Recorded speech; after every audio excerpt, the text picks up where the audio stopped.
So we have had to have quite a few conversations over the past couple of days and weeks about K Michelle and where she is with the Real Housewives of Atlanta. And we got a little bit of tea that we need to kind of dissect. And it's going to relate back to a previous video that I did just the other day. And I really kind of break it down in that video. But we're just going to talk about what she said in this bit right here. All right. We're also going to be talking about one of our favorite shows is coming back. And y'all, I could not be more excited about this. So let's dive in. Sky Squad, we back in the building. Okay, so let's get into it. All right, so Gossip, thank you for this post right here. They posted Real Housewives of Atlanta Reflections. K Michelle says she's trying not to declass the show, wants to make amends with Portia Williams. We saw the post where she talked about Portia and wanting to make amends with her, and they're just not in a good place right now, but she's hopeful. And there was a line in that tweet or that thread post where she says Portia is funny and she thinks she's running the show. And a lot of people ran with that. A lot of people felt like she was basically saying like Portia is not in charge of the girls. I told y'all too that I felt like Portia was really the HBIC in charge of that show.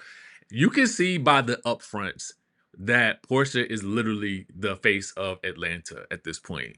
Because what they do is they invite the ladies who are actually on the shows or who are like the stars of the franchise right now, and they have those ladies there participating typically, right?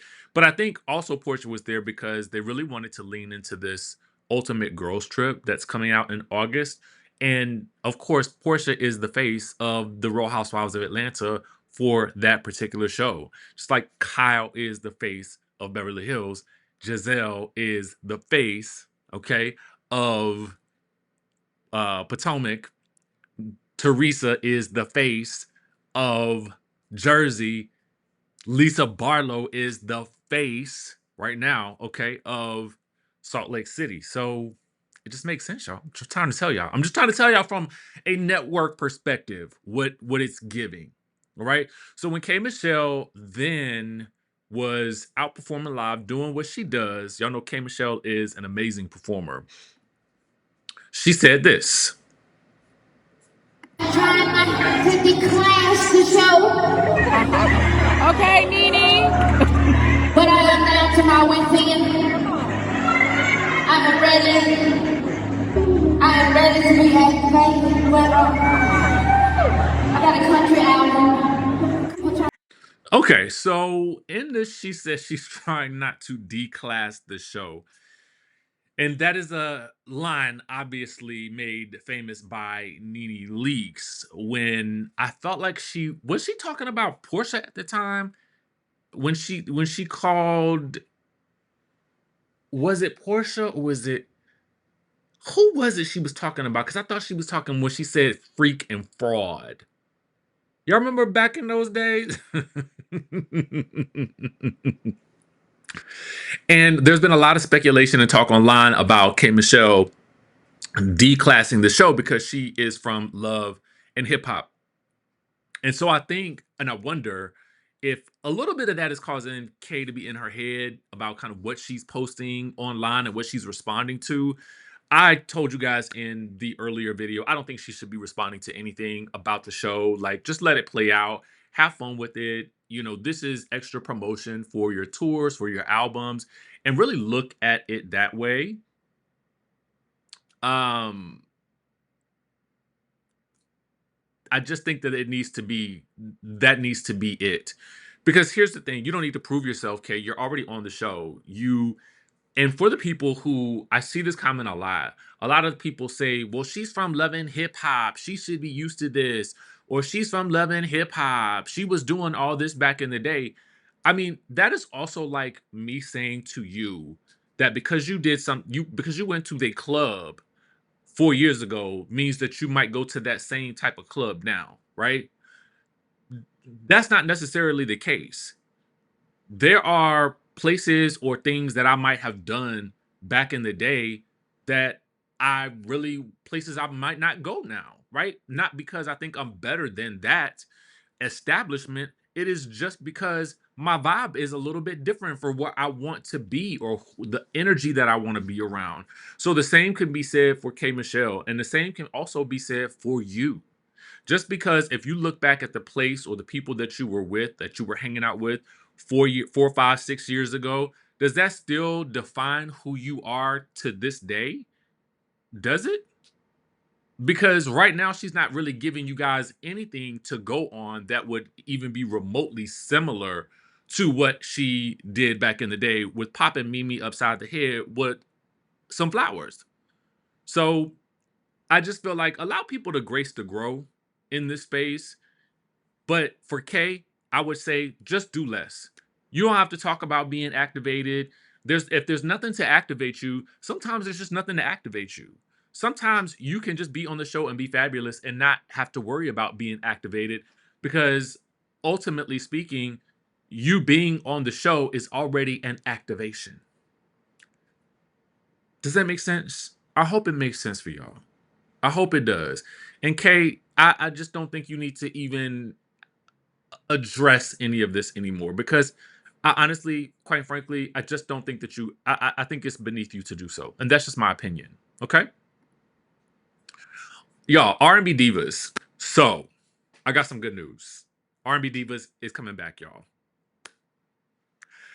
Okay, so about a week ago, I'm not gonna lie to y'all, sometimes I'll be sitting around either if I'm like at my mom's house, visiting my mom, or if I'm just in like a creative zone, and it usually happens at night, like right before I go to bed. I'll be thinking about something like, what if they did an R&B Diva season 4? I said, I wonder what that cast would look like. Because why not? I mean, for real, like, what's stopping us? Speaking of, and I felt like this was the time to talk about it because we were talking about K Michelle, who is in fact an R&B, well, country diva. All right, so this is interesting. I got to take y'all down this rabbit hole. So walk with me. Previously, I had done an interview with Phil Thornton, who was also associated with R&B divas in the production and producing and all of that stuff back in the day.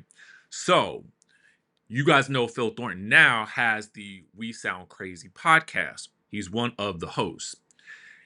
And so, and I got to just also give the rest of his accolades, film, television, music production, like all of that. So we had a conversation, I think it was maybe about a year or two ago about R&B divas. And, my desire is just for the show to come back. And so I have been an advocate of it doing so. So when I posted this, I was like, okay, who could be a part of the cast? I thought Selena Johnson, but I have since heard that she said that she would not do it. So I don't know if that would be, applicable for her now. But I thought about other people that I thought did really, really well on that show or could add something to it. Obviously, Lil Mo, because she did really well on the Los Angeles version. I think she's outspoken. Plus, she just recently had a beef with Larsa Pippen of all people, which is kind of crazy. I felt like Monifa was the heart and soul of that show. I felt like she was the person that was really wanting to keep the group together and to keep everybody at peace. Kiki Wyatt, obviously, because she is TV gold, she's hilarious, and she always has a lot going on with either her family, or just life in general. I thought Nivea would be good because Nivea was actually amazing on the Encore, which was Carlos King's show, pulling together, really women from girl groups. And Nivea, of course, had not been in a girl group before, but at least that I can remember. But she was hilarious and she provided a lot of comic relief for the show. And then I added Latasha Scott in there because, of course, I felt like we needed some drama. Okay. So then I went on to say, the original was iconic, the spinoff was just as good. Who can forget the insanity of Kelly Price declining to perform with the rest of the ladies and saying, I'm booked, right? We first got a glimpse into Dawn's struggles. I mean, it was super raw and super real. And I felt like one of the most epic battles in reality TV history was Nikki Gilbert versus Selena Johnson. Okay. It just was what it was at that point in time. And it was like, wow, that went crazy. But these two ladies are since on good terms, I've heard. So that's also an amazing thing as well. But why is it not back on our screens, right? And I kind of went back into the archives on some interviews that Nikki did with like the Jasmine Brown brand, where she says, um, if I had ownership, it would still be here. And she talks about R&B divas and says that she and Selena are good. So where you can actually find it, the actual series, you can find it on Nikki Gilbert's streaming app, WRF TV. So I wanted to know, could we at least find the clips, right? Where could we find it? Because the original was a production of Think Factory Media and TV One. All right. So now featured on is I think it's in maybe WIRF Media. So it's Women in Real Life. That is what that stands for. Okay. So in 2020, Nikki Gilbert and No Ego Entertainment filed a lawsuit against Think Factory Media and TV One over the R&B Divas franchise. So this battle for this show has been going on for a long time. So I'm giving you the context before I give you the good news. All right. I did the interview that you guys can see here. And I talked about, what it would take. I mean, what it would feel like to have this show back, because I just think that it could be amazing. And now is the time. And I said in this post, I would cast Nikki Gilbert if she wanted to be on it, but a part of me also feels like she may just want to be behind the scenes in production, making it all happen, right? And then I talked about bringing in some other divas like Tamar Braxton and one of the sisters from Cherish, because I just thought that they would bring additional spice if needed, or on an as needed basis, kind of like a friend to the show. And then went on to actually even cast the LA version, which would feature Farrah Franklin, Melody Thornton. Farrah Franklin was from Destiny's Child, that period right after they did their, the two members left. She came in and then she was out. Then I also added in Melody Thornton from the Pussycat Dolls. She will not go back into the business with those ladies for whatever reason. I also added in Michelle A from the first iteration of R&B Divas LA. I also added in Leela James, of course. Stacey Francis was a fire starter from the last season of R&B Divas LA, and then I threw in Crystal Lindriette Smith. Now, you guys may recognize her as from a lot of different things. She was the lead singer in, well, one of the co-leads, I guess, in Rich Girl, along with Seven Streeter. She was also in June's Diary, the show that Kelly Rowland produced with Frank Gasson. And I think she also kind of does a lot, I think she does a lot of backup singing now as well. I want to say she might have been on tour with Brandy and Monica, and she might have been doing backup for Brandy, but you guys may want to correct me if I'm wrong. So let's get into where we are today. So I want to point something out to you. If you scroll down in my post, you will see Nikki Gilbert commented, which was like amazing. Phil also commented. And then I have this right here, R&B Divas official, R&B Divas New York loading. So when you go here, it's a tagged post for which I was tagged in. Somebody tagged me and wanted to let me know what was going on. Nikki Gilbert and R&B Divas official. Okay, Nikki says this: toasting to our new venture in the R&B Divas New York franchise. This is Jonesy's baby, and she has an incredible vision for what this franchise can become. I'm truly grateful and super excited for her to anchor this brand in New York, because y'all already know that Miss Jones official in New York 90s Divas, it's about to be lit. The East Coast has always given us legendary voices, unforgettable personalities, culture, style, and soul, and real stories. Now it's time to build something special for the fans who have been waiting for the return of this universe. So let's talk about it. Drop your favorite East Coast divas in the comments. So I'm excited about this, y'all. first of all, if you know who Miss Jones is, I just gotta, if you don't know, for those of you, because I know that there may be some of you guys who are not familiar with New York radio, like the 90s and 2000. Like, I mean, this woman is a legend in terms of the world of radio and media, especially for New York. I mean, I'm somebody who has worked in media and studied media for ages. This is my thing, this is my space, this is what I love, and I'm just excited. Now, I like that it's also being spearheaded with Miss Jones because I feel like she could act as a centerpiece for bringing a lot of these women together for something. And the shows work best when they are driven by a project, something to work towards together, because there's natural conflict in that. That was the case with R&B Divas,